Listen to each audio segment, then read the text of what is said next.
Hi, good morning guys. My name is Amy Aguilar and papakita ko lang sa inyo kung anong itsura ng Airlift Cushion Foundation.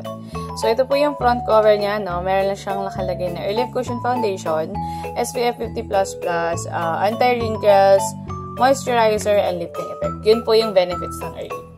Pero, apat lang yung nakalagay doon, but this compact is included by 10 benefits. And meron po siyang kasamang cushion pop. Super absorbent niya po. So, sobrang tipid niya kung gawin. And ito po yung itsura ng cushion. Kulay brown po siya, so you can see. But, pag in-applied na po siya sa face natin, mag-blend na po siya sa skin tone. Ito po yung loob niya. Nakalagay po dyan yung liquid foundation. You can use this up to 2 to 3 months. So, sobrang tipid nga talaga yung gamitin. May kasama po siyang puff.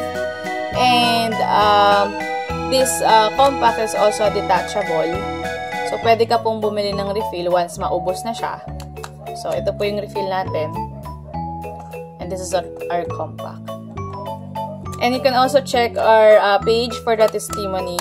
You can see a video and before and after picture para mas makita niyo yung difference once applied. So, yun lang po and have a nice day. Thank you!